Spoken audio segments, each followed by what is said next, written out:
The Elias Macko Show continues and takes you to Pointe Claire. Pointe Claire, population 33,000 and change. And $1 billion project that is the center of a lot of controversy could increase the population of Pointe Claire by 8 to 10,000. That's a lot. Your population's 33,000 and you're going to add 8 to 10,000. That's like 25%, 33%.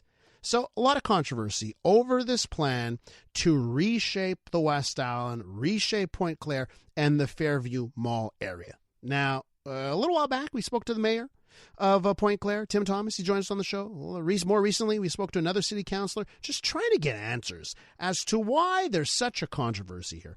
Joining us once again is the mayor of Pointe Claire, Tim Thomas. Thank you for being so kind with your time, Mr. Thomas, Mayor Thomas. So welcome back to the show.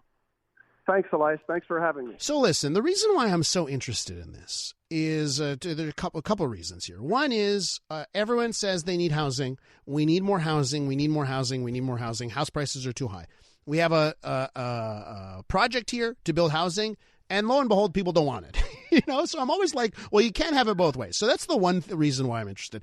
And then the other thing, the reason why I'm interested is that I always find it interesting when local governments, local municipal governments, towns and cities, when there's bickering and fighting. Because I'm like, can't we all get along at least at that very level? So, Mayor Thomas, give it to me from your perspective. What's going on? What's going down in Pointe Claire? Well, Elias, to speak to your first point, we don't just want housing, we want affordable housing. And the type of housing that's been going up in Pointe Claire for the last decade has not been affordable. And an interim control measure is one means of ensuring that you have affordable housing, and I agree with the need for it. The other major issue is that we have done our share of allowing housing in Pointe Claire. We have been nothing but developed for the last 10 years, while our neighboring municipalities haven't been. So the citizens of Pointe Claire are saying enough. In the last election, they looked around and said, okay, we've done all of Hymas, we've done huge developments all over Pointe Claire, and maybe it's time for others to do their share of densification, although everybody agrees it needs to be done. What's going on right now is that people aren't accepting the election result. The election result was a vote for a garden city, a beautiful suburb, not the downtown of the West Island, which the Cadillac Fairview project actually is. So that's the dilemma right now, is that more than half would not like the downtown of the West Island, and the rest, the very vocal minority, would like the downtown of the West Island, and that's where we're at. That's the impasse.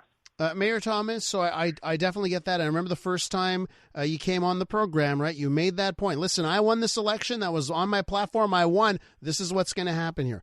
And again, I have no dog in this race. Okay, I really mean it. My cards are out there. It can either way. It's not going to affect my life. Okay, but to me, the curious thing is it's Fairview, right? It's a mall. It's a gigantic mall right now. And to me, if there's one place for the dense, even if it's expensive housing, if there's one place for it, it seems like that's the spot. What do you say to that? Well, it's a question of scale. Mm-hmm. It is the spot, but do we want 7 27-story buildings that will, in fact, affect your life, Elias, because you won't be able to drive there if there are 7 27-story buildings. You won't have the recreational facilities. Going to Ile-Bazard, to Pierrefonds, to Dollard is difficult as it is. Imagine we have Place Frontenac going up, and then we have, which is 3 high-rises in the corner of Brunswick and St. John's, and then 7 more on that parking lot. Imagine what that's going to do to the surrounding municipality. What's that going to do for Pointe Claire as far as infrastructure costs, traffic, et cetera? It's going to overwhelm the neighborhood. So yes, it's the ideal place for it, but do we need something of that scale? Can we have something that does provide for a huge development, but not as huge a development? I think is the reasonable balance and the reasonable compromise here. We're with Mayor Tim Thomas, the mayor of Pointe Claire, Tim Thomas, and we're talking about the controversy surrounding development at the Fairview Mall site. So, Mayor Thomas, I sense you're a bit of a contrarian, right? Because, I would imagine... Not at all, Elias. No, but I'm not a let me finish my point. Let me finish my point. Let me just finish I didn't even ask you the question. Mayor Thomas, okay. I didn't even ask you the question. The reason I say that is because you would think like so many other municipal councils would say, let's get the tax dollars. They'd say, let's get 8,000 more people and so many more units. Just think of all the tax dollars. And I do think it's a little refreshing to go against a big plan that would bring in tax dollars, right? That's what I mean by contrarian. Not that you're going against your population. I just mean like normally you would think some city councilors in your position and mayors in your position would be on the build, let's bring in the tax revenue. So I'd love to know your thoughts on that. Elias, that's a myth. And I've followed the work of Peter Trent and some of the recent urban theorists. A lot of urban theory has learned that multi-level residential developments, in fact, cost more than they bring in tax revenue. I give you Mississauga, which is currently in debt. I give you Griffintown. I give you terrible learning experiences across all municipalities where we've gone for these huge developments, and the ensuing infrastructure costs cost more than the tax revenue we generate. Mm-hmm. So I'm actually in line with the current trends of urban development and hardly contrarian. I'm just updated in my urban theory. So what's happening with the other members of the city council that that are not on the same page as you? How do you bridge the gap?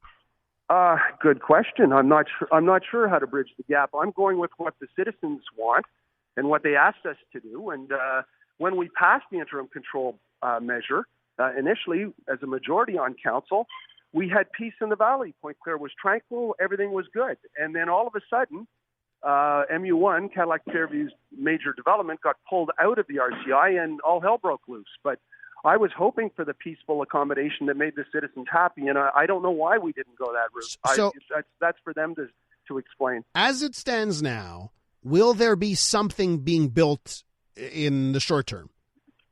I would imagine. Who knows? In the short term, well, once we've had our public consultation, if we go with the original plan, yes, I see no reason why there shouldn't be something built there. It's a question of how big the something built there will be. Tim Thomas is mayor of Pointe Claire. Thanks for coming on again this morning. I do appreciate it. Thanks so much for having me once again, Elias. I really appreciate it too. Absolutely. We'll talk again real soon.